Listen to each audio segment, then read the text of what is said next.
আজকে আমাদের অতিথি এসেছেন জনাব মাহফুজ আলম। আপনাকে আমাদের অনুষ্ঠানে স্বাগত জানাই। আপনাকে আপনি আপনার ব্যস্ততার মধ্যে আমাদেরকে সময় দিয়েছেন, সেই জন্য আমরা আপনাকে কৃতজ্ঞতা জানাই।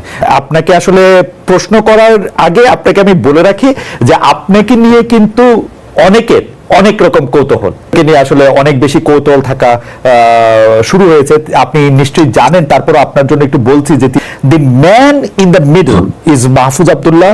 You can say he was the brains behind the student revolution. তো ব্রেইন বা ডক্টর ইউনুস এই জাতিসংঘে এসে আপনাকে যেভাবে পরিচয় করে দিয়ে থাকুক না কেন, সেটা এটা বা মানে উনি একটা শব্দ বলেছিলেন মাস্টার মাইন্ড।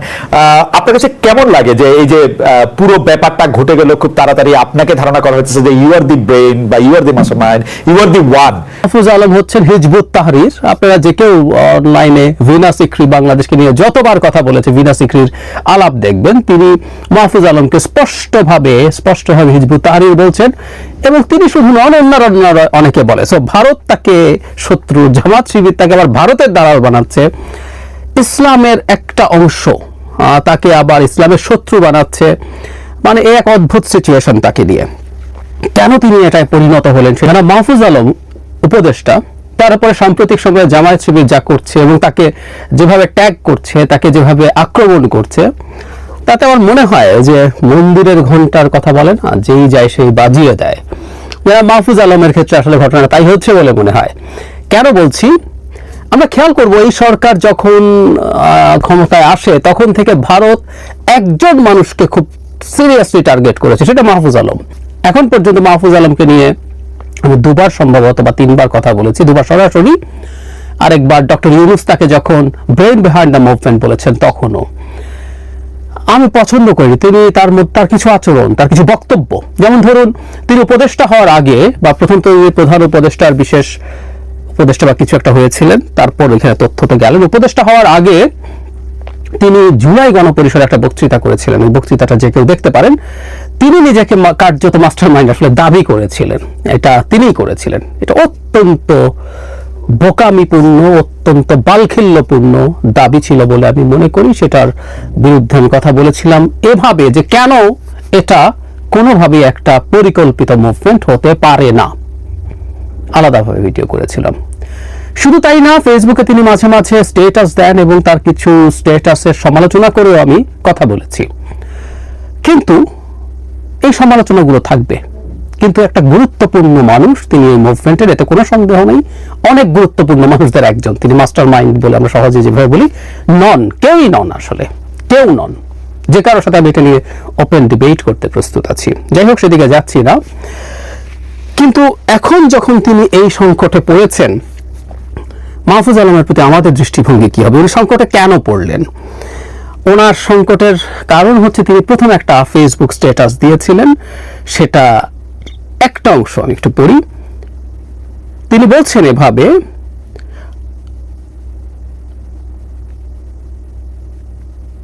একাত্তরের প্রশ্ন মীমাংসা করতেই হবে, যুদ্ধাপরাধের সহযোগীদের ক্ষমা চাইতে হবে, বাংলাদেশে রাজনীতি করতে হলে পাকিস্তান পন্থা বাদ দিতে হবে, পাকিস্তান এদেশে গণহত্যা চালিয়েছে, সহযোগীদের ইনিয়ে বিনিয়ে গণহত্যার পক্ষে বয়ান উৎপাদন বন্ধ করতে হবে, জুলাইয়ের শক্তির মধ্যে ঢুকে স্যাবোটাজ করা বন্ধ করতে হবে, সাফ দিলে আসতে হবে। আর এরপর মুজিববাদী বাম, মানে উনি দুইটা গ্রুপকে টার্গেট করেছেন। কি সমস্যা হয়েছে ঠিক বুঝলাম না। মানে উনি এখানে তো জামাত শিবির টিভির বলে নাই, তাই না? উনি বলেছেন যারা পাকিস্তানকে ওই গণহত্যা সমর্থন করেছে। কিন্তু যেটা হয়, ঠাকুর ঘরে কেড়ে আমি কলা খাই না, জামাত শিবির খেপে গেল এবং বিভিন্ন জামাতের এবং শিবিরের অ্যাক্টিভিস্ট তাকে আক্রমণ করতে শুরু করলেন মারাত্মকভাবে, ভয়ঙ্করভাবে, এবং নানান ছবি টবি আনতে শুরু করলেন। উনি মাদ্রাসায় পড়েছেন, মাদ্রাসার যে তার প্রথাগত পোশাক পরা, সেই ছবি সামনে এনে তাকে কি প্রমাণ করতে চাইলেন জানি না। শিবিরের কোচিংয়ে উনি কোচিং করেছেন, সেখানে পুরস্কৃত হয়েছে। মানে শিবিরের কোচিং, ওই কোচিং আমি চিনি, ওই কোচিং এর নন শিবির বহু মানুষ কোচিং করে। আর আমরা এভাবেও বলি, কেউ যদি আগে শিবির থাকে, তিনি যদি সেটা থেকে বেরিয়ে এসে এক্স শিবির না হন, মানে শিবিরতে বেরিয়ে আসলে একটা গ্রুপ আছে, একটা বর্গ আছে এক্স শিবির, এরা আসলে শিবির। কিন্তু উনি পুরোপুরি ধুয়ে মুছে এসে তিনি যদি তার নতুন চিন্তার মধ্যে ঢোকেন, সমস্যা কোথায়? আমি ব্যক্তিগতভাবে এরকম লোকজনকে চিনি যারা শিবির করতেন, এরপর এখান থেকে একেবারে ধুয়ে মুছে সাফ হয়ে এসছেন। আবারও বলছি, এক্স শিবির সব শব্দ না, ওনাকে আমি এক্স শিবির বলবো না যদি উনি শিবির থেকেও থাকেন। কিন্তু তারা এগুলো আনলেন এবং তীব্রভাবে আক্রমণ করতে শুরু করলেন। শুধু তাই না, তাকে নিয়ে একটা কথা রটানোর চেষ্টা হলো, সেটা হচ্ছে আওয়ামী লীগকে নিষিদ্ধ করা নিয়ে ক্যাবিনেটে যখন আলোচনা হয় তখন নাকি মাহফুজ আলম সেটার বিরোধিতা করেছেন, উনি নিষিদ্ধতা চাননি, এরকম একটা অভিযোগ। ফলে অনেকেই হুমড়ি খেয়ে পড়ে। আমি পরে দেখলাম আরেকজন ছাত্র উপদেষ্টা জনাব আসিফ মাহমুদ সেটাকে নাকচ করেছেন, তাকে স্ট্যাটাস দিতে হয়েছে এবং মারাত্মক আক্রমণের মুখে তিনি পড়েন। এরপর তিনি যেটা করেছেন, আমি মনে করি এটা বোকামি, বয়সের দোষ, ঠিক হয়নি তার স্ট্যাটাসটা ওভাবে দেয়া। উনি বিরক্ত হয়েছেন, কিন্তু স্ট্যাটাসটা উনি পরে ডিলিট করে দিয়েছেন কয়েক মিনিটের মধ্যে। কিন্তু যেটা হয়, এটা স্ক্রিনশটের জামা নয়, স্ক্রিনশটটা ছড়িয়ে পড়ে চারদিকে। তিনি লিখেছেন, আমাকে নিয়ে নোংরামি করতেছো, ঝামেলা নাই, ফ্যামিলি টাইনো না, যুদ্ধাপরাধের সহযোগী রাজাকারেরা, এটা লাস্ট ওয়ার্নিং। আর যে চুপা শিবিরে সরকারের পথ বাগাইছো আর বিভিন্ন সুশীল ব্যানার খুলে পাকিস্তান পন্থা জারি রাখছো, তোমরা তোমাদের পূর্বপুরুষ রাজাকার দালালদের তুলনায় অধিক ভুগবা। যারা বিতর্কের এবং গালাগালির লিমিট জানে না, তাদের আমি সহনাগরিক মনে করি না। পাকিস্তানপন্থীরা যেখানেই থাকবে সেখানেই আঘাত করা হবে, আমৃত্যু ঢাবিতে রাজাকারদের আগে ঠেকানো হবে। যারা এদের স্পেস দিছে তাদের জন্য গত 50 বছরের তুলনায় অধিক জিল্লতি অপেক্ষা করছে।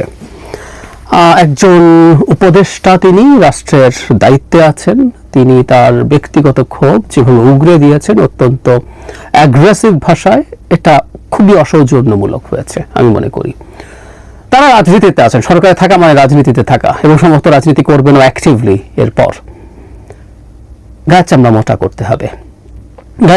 করতে হবে। কিন্তু তিনি আসলে সম্ভবত খুবই অস্থির বোধ করেছেন এই কারণে। এখন তিনি কেন আক্রমণের শিকার হয়েছেন, এবং আমরা পরে খেয়াল করব, তিনি শুধু নন, এনসিপির বিভিন্ন পর্যায়ের নেতাকর্মীরা অ্যাক্টিভলি এরপর জামায়াত শিবিরের বিরুদ্ধে তারা বক্তব্য দিতে শুরু করেছেন। শুধু সেটা না, এখানে একটা গুরুত্বপূর্ণ ইস্যু আছে, সেটা আমি আলাদাভাবে কথা বলতে চাই। শাহবাগে যে একত্রিত হয়েছিলেন, সেই ব্যাপারে এনসিপি নিজে একটা আলাদা স্টেটমেন্ট দিয়ে তাদের অবস্থান ব্যাখ্যা করেছে। এটাও কেন করছেন, কি কারণে? মাহফুজ আলম আসলে অ্যাটাকড হয়েছেন ওটার একটা অংশ হিসেবে, কারণ মাহফুজ আলম শিবিরকে, বিশেষ করে 71কে যখন আলাদা করে ডিফাইন করতে বলছেন, ওটাকে আলাদাভাবে নেগোশিয়েট করতে বলছেন, এবং তিনি পাকিস্তানের গণহত্যা সমর্থনকারীদের ক্ষমা চাইতে বলেছেন। আমি ক্ষমাটা মানাতো, যদি কেউ ফৌজদারি অপরাধ করে থাকে তাদেরকে তো আসলে ক্ষমা চাইলেও হবে না, তাদের ফৌজদারি অপরাধের জন্য বিচার হতে হবে। ফৌজদারি অপরাধ কখনো তামাদি হয় না, তাই না? ফলে তিনি সেই দোষে পড়বেন, খুব স্বাভাবিক। এবং তিনি যেহেতু, আমি আপনাদেরকে আসলে এনসিপি বলি, মাহফুজ আলম বলি আর আসিফ মাহমুদ বলি, এরা সব এনসিপির লোকজন, সরকারে আছেন, তারা এই জন্য প্রকাশ্যে আসছেন না।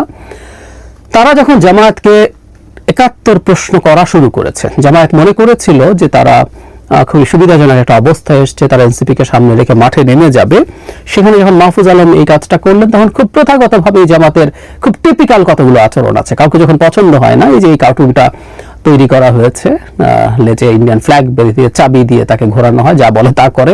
আবারও বলছি, গীতা সিকরি বলছে, কিন্তু তিনি আসলে হিজবুত তাহরির, ডক্টর ইউনূসের সরকার যে ইসলামিক এক্সট্রিমিস্টদের সরকার, তার একটা বড় প্রমাণ হচ্ছে তাদের কাছে হিজবুত তাহরিরের মাহফুজ আলম এখানে আছেন, এটা হলো তাদের যুক্তি। সো আমরা এগুলো সবকিছু দেখেছি। কেন এটা হচ্ছে, এর মধ্যে যুক্ত করেছিলাম, তিনি একবার ইসলাম নিয়ে কয়েকটা মন্তব্যের জন্য, ইসলামের একটা ইন্টারপ্রিটেশন, আমি কট্টর বা র্যাডিক্যাল বলছি না, ইসলামের অনেকগুলো ইন্টারপ্রিটেশন আছে, সত্যিই আছে। আমি বহুবার বলি যে যারা মাজার ভাঙছেন তাদের একটা ইন্টারপ্রিটেশন আছে, যারা মাজার ভাঙার প্রতিবাদ করছেন তাদের একটা ইন্টারপ্রিটেশন আছে, যারা কিন্তু এক পক্ষ তার এক পক্ষকে টলারেট করছে না। ফলে মাহফুজ আলম যখন বিভিন্ন ইন্টারপ্রিটেশনের আলাপ আনছেন, তখন এক ইন্টারপ্রিটেশনের মানুষ আবার তার বিরুদ্ধে ক্ষুব্ধ হয়ে গেছেন।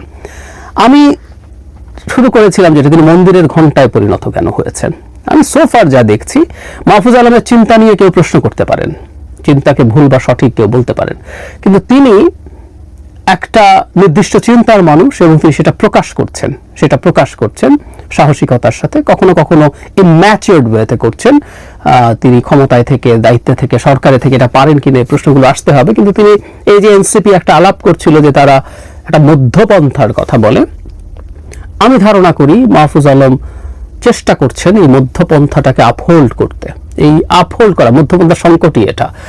র্যাডিক্যাল রাইটরা চাইবে তাদের দিকে যাও, তুমি আমার মতো করে কেন বলছো না, র্যাডিক্যাল লেফটরা চাইবে তুমি আমার মতো করে কেন বলছো না, ফলে তিনি সব পক্ষেই আক্রমণের শিকার হওয়ার সম্ভাবনা থাকে। তিনি সেই ঘটনাই করেছেন এবং জামায়াতের সাথে আসলে তিনি একটা খুব গুরুত্বপূর্ণ জায়গায় ময়দানে নেমে গেছেন এবং এই ময়দানে নেমে যাওয়াটাই তার, সরি এটা টেকনিক্যালি ঠিক না, এনসিপিকে তার দল বলা ঠিক হবে না, কিন্তু এনসিপির সাথেও সেই সংঘাতটাকে সামনে এগিয়ে আনা হয়েছে। জামায়াত তার ৭১ নিয়ে যে কোনো কিছু যখনই সামনে আসবে সে অস্থির হবে, তার মাথা নষ্ট হবে, সে সেটাই করতে গেছে জনাব মাহফুজ আলমের সাথে। আমরা মাহফুজ আলমের সমালোচনা করি, দীর্ঘদিন থেকে করেছি, যখন তিনি সমস্যা করেছেন বলে মনে হয়, এবং আমি তার কথা, তার অ্যাটিটিউডের মধ্যে এক ধরনের অ্যারোগেন্স দেখি। এগুলো ঠিক না, সমালোচনা হতে পারে, কারো জানাই শেষ জানা হয়ে যায় না। কিন্তু এই প্রসঙ্গে এবার তিনি এটা নিয়ে যেটা করেছেন, সেই পরের স্ট্যাটাসটার কথা বলছি, যেটা উনি ডিলিট করে দিয়েছেন, নিজে রিয়ালাইজ করেছেন যে এটা ঠিক হয়নি, এ ধরনের কাজে তাকে সতর্ক থাকতে হবে। কিন্তু ৭১ নিয়ে তিনি যা বলেছেন, আমরা ভীষণভাবে তার পক্ষে আছি। যারা মাহফুজ আলমকে হুমকি দিচ্ছেন, যারা মাহফুজ আলমকে এটা করবেন সেটা করবেন বলছেন, ইত্রামি করছেন, এগুলো বন্ধ করতে হবে। বাংলাদেশের রাজনীতি করব, কিন্তু বাংলাদেশের অস্তিত্বের সময়টা স্বীকার করি না, বাধা দিয়েছি এবং সেটা নিয়ে কোনো রিপেন্টেন্স নাই। আমরা প্রায় অনেককে বলতে শুনি আওয়ামী লীগের কোনো অনুতাপ নাই, ক্ষমা নাই, জামায়াতেরও তো নাই। তো তারা যদি মনে করেন সেটা ছাড়া এই রাজনীতি করা যাবে, সেটাকে চাপা দেব ২৪ দিয়ে, যেহেতু ২৪ আমার খানিকটা প্রভাব আছে, খানিকটা, যদি তারা ভাব ধরেন সবকিছুই তারা, খানিকটা প্রভাব তাদের যেহেতু আছে, সুতরাং ২৪ দিয়ে ৭১কে ধামা চাপা দেব, নো ওয়ে। মাহফুজ আলম এরকম আরো অনেকেই, প্রত্যেকটা গুরুত্বপূর্ণ পয়েন্ট, ৪৭ আমাদের জন্য গুরুত্বপূর্ণ। মজার ব্যাপার, সেই সময় জামায়াতিরা পাকিস্তান চান নাই, তারা চেয়েছেন ভারত থাকুক। প্রত্যেকটা জায়গায় তারা বিট্রে করেছে জাতির সাথে। আমাদের ৪৭ গুরুত্বপূর্ণ, ৪৭ আমাদের স্বাধীন রাষ্ট্র হওয়ার পথে প্রথম পদক্ষেপ। আমরা প্রথম স্বাধীন রাষ্ট্র হয়েছিলাম, নাগরিক হয়েছিলাম ৪৭-এ। তারপর আমাদের ৭১, প্রত্যেকটা ল্যান্ডমার্কস, আমাদের ৯০, আমাদের ২৪, প্রত্যেকটা গুরুত্বপূর্ণ। এবং আমি আগেও বলেছি, আমি একটা কলাম লিখেছিলাম যে ভবিষ্যতে বাংলাদেশে যতগুলো ন্যায্যতার লড়াই থাকবে, আমাদের যতগুলো লড়াই, আবার যদি কখনো গণতন্ত্র সমস্যায় পড়ে বা অন্য কোনো ইস্যুতে সমস্যা, আমরা যতবার আমাদের সেই লড়াইটা করবো, এটা ৭১-এর এক্সটেনশন। আমরা সাম্য, মানবিক মর্যাদা, সামাজিক ন্যায় বিচারের জন্য যে রাষ্ট্র তৈরি করতে চেয়েছি, সেখানে যখনই বাধা আসবে, যখনই আমরা লড়াই করব, ওটা ৭১-এর একটা এক্সটেনশন। ৭১ বাদ দিয়ে ১০০, ২০০, ৫০০ বছর পরও আসলে বাংলাদেশ হবে না। যদি এটা অন্য ল্যান্ড হয়ে যায়, অন্য কারো দখলে চলে যায়, সেটা আরেক আলাপ, কিন্তু এর আগ পর্যন্ত হবে না। সুতরাং মাহফুজ আলমের সাথে আমরা সলিডারিটি প্রকাশ করছি, আমরা মাহফুজ আলমের সাথে আছি।